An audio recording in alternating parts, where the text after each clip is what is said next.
Review of Romans chapter 2. Okay, having a few technical problems. I've got aeroplanes, I've got car alarms, and I've got roadworks. So hopefully it'll get a bit better. So Romans chapter 2 and 3, we're going to take an overview of today. And just to kind of do a brief recap, you might remember in chapter 1, it was all about the Gentiles and what they did, and the language that Paul used there was they knew God, but they glorified him not. And he uses words like God is manifested in them. So it's all they, themselves, them. It's what we call the third person. But at the start of chapter 2, he does something which is really dramatic. He says, effectively, how about you? And it's that moment of like, who, me? You know, we've talked about their idolatry. We've talked about their sexual uncleanness and immorality. But what about you? What about you?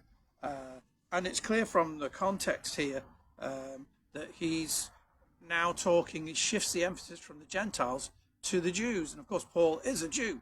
And a bit of historical background here, which is interesting, is that under the Emperor Claudius, all the Jews were driven out of Rome, but now at this time they start to come back. And a lot of historians think that that congregation at Rome, there would have been mainly Gentiles, but also some Jews there.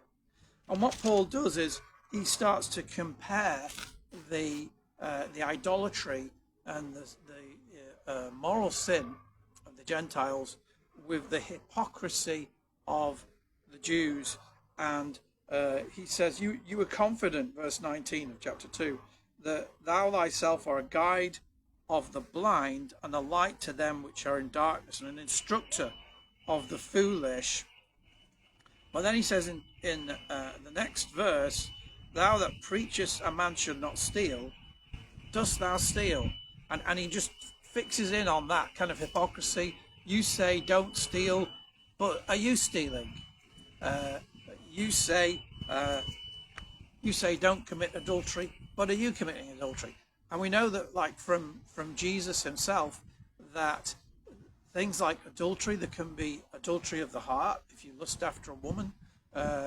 Things like murder, there can be a murder of the heart because you're angry with somebody, and that won't change to forgiveness. You holding that anger against the person. And so now he's starting to call them out on their hypocrisy. And what he's doing really is sort of leveling, isn't he? He's putting everybody really into the same category. He's saying whether you're a Gentile or whether you're a Jew, you're actually in the same category. And he says in chapter 3, what advantage has the Jew? What profit is there in circumcision? But then he says, much in every way. So there is an advantage to being Jewish. There is an advantage to being a Jew. And that is primarily that you have the oracles of God. In other words, you have the Torah, the law. You have the teaching of Moses. Of course, being a Jew also have the prophets. The Gentiles didn't have that. So he's like, you've got all these advantages. But if we compare it to, let's say, being brought up in a Christian family, are there any advantages of being brought up in a Christian family? Yes, lots, because straight away from the earliest days, you have this concept of God, of Jesus, and your parents probably prayed for you. They probably read to you from the scriptures, or at the very least, Bible stories. So there are lots of advantages being brought up in a Christian family, but those advantages will not save you. And it's the same with the Jews. There's lots of advantages for being Jewish, but those advantages, those privileges, if you like, they will not save you, because only Jesus Christ can save. You need to be born again by the Spirit of God.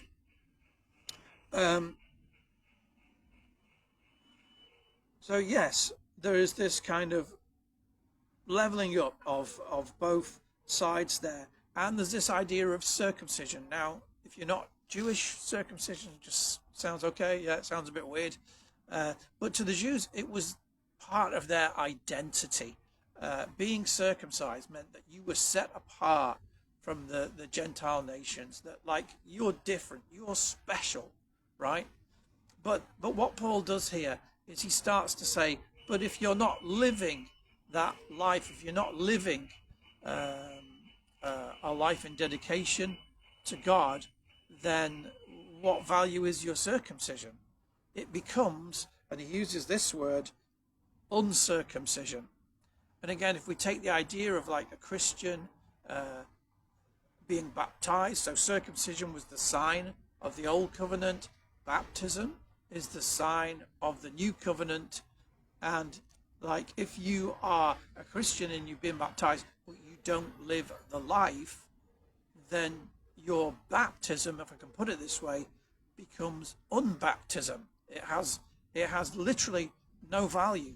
It's an empty statement, and that's no good. That's not a testimony to the power of God in your life. It becomes a kind of an unbaptism. So he's putting them all on the same level. And in chapter 3, verse 9, Paul says, "What then? Are we better than they?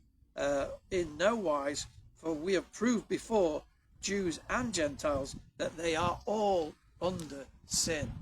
So there's no higher level of Christianity because you're Jewish, and a lower level because you're a Gentile.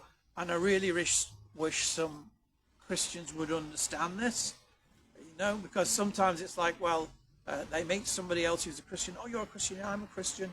That's great, nice one. But then they find out that this person is also Jewish, and it's like, whoa, let me stand in awe of you. You're a Jew. But Paul never does that. It's kind of spiritually childish to think in that way.